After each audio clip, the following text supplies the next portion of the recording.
Sunday, and thank you so much for coming back to watch my video once again.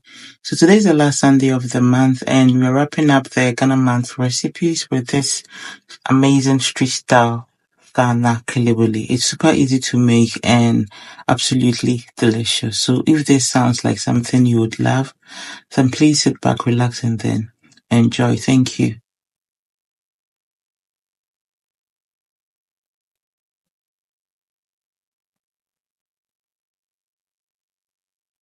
I have my ripe plantains here with me, and I'm using 7 to 8 pieces of plantain for this recipe. Personally, I prefer soft plantains for my kelewele. I'll start by carefully cleaning the plantains under running water to remove any dirt. This is optional, but I highly recommend it. And once I'm done, I'll give them the final rinse and place them in a bowl, just like you've seen in the video. So next, I'll peel the plantains, and after peeling, I'll cut off the ends and divide each plantain into two equal parts, like you seen in the video. When I'm done, I'll cut them into half again before slicing them into small or smaller pieces or my preferred shape. How I love to cut mine, but I will also show you another method, or you can just cut them into your preferred shape. But in this method, after peeling, you first cut the plantains into equal parts, then slice them into a box-like shape like they do.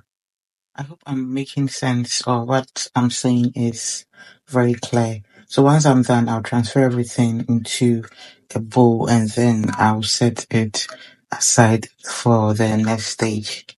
So moving on, I have my bowl here, and I'll add some dry pepper. You can actually use fresh pepper, because when I don't have dry pepper, I mostly use fresh pepper.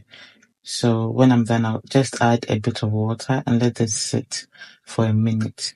And this will help soften it slightly. Now you can either blend this using an earthenware or a blender, or even a food processor. I was short on time, so I just use my hand blender. In my blender, I'll add some dry pepper, some ginger, onion, calabash nutmeg, grains of Selim, cloves, and some peppercorns. And I'll be blending this until it's smooth. The only difference between the earthenware and blender is that the earthenware retains heat, which helps to bring out the natural flavors after blending. Yeah. Once I'm done blending, I'll add the pepper mixture to my plantains, and I ended up with about 3 small ladles. Next, I'll add a teaspoon of salt, a teaspoon of seasoning, and some all-purpose seasoning, and a bit of paprika. You can also use Kelewele seasoning if you prefer. It works just fine as well. So when I'm done, I'll mix everything together, making sure all the seasoning coats all the plantains evenly.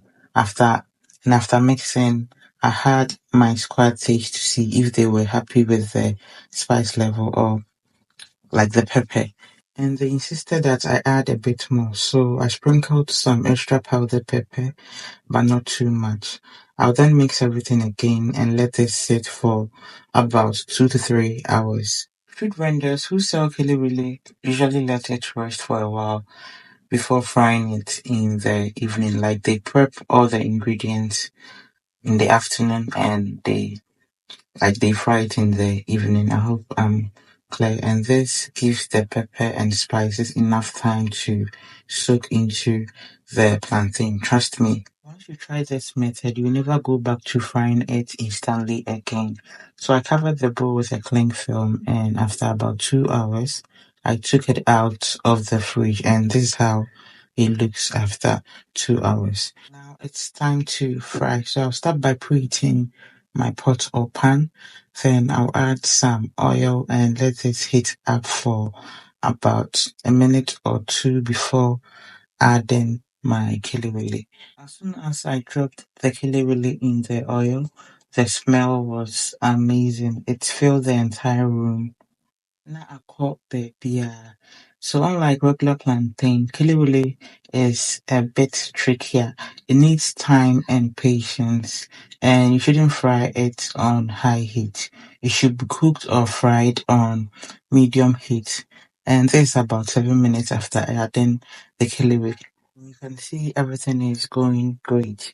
So you can either use a ladle or a kebab stick to turn the Kelewele. Personally, I prefer using the stick. A warm welcome to all the new faces here. My name is Helen and I share easy recipes that I know you would love. I also bake a lot as well.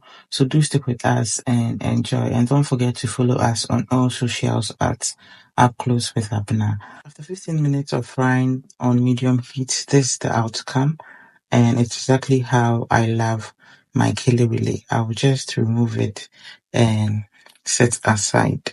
And once I'm done frying, I'll strain the oil and add it back to the frying pan. The next thing I'll be frying is my peanuts. Particularly nase, which first batch we nase asieni kama. I always prefer to change it because when percent a batiti akemu. Yeah, but it's optional.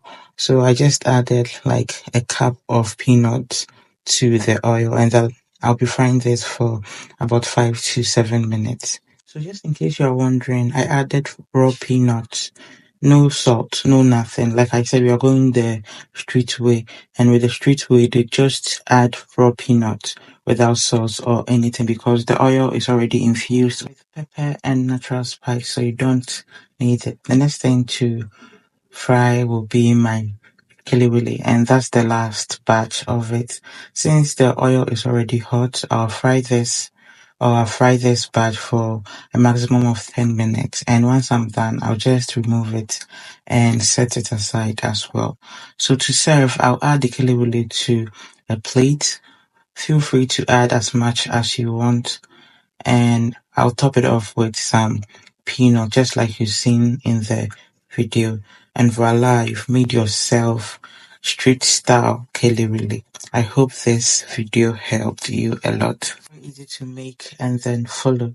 Thank you so much for taking time to watch till the very end. I really appreciate you for sticking with me during the Ghana month recipes.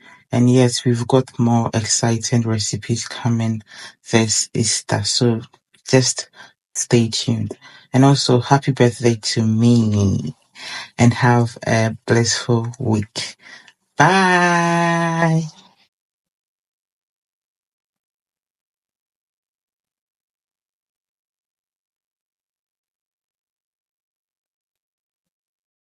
Don't forget to like and subscribe.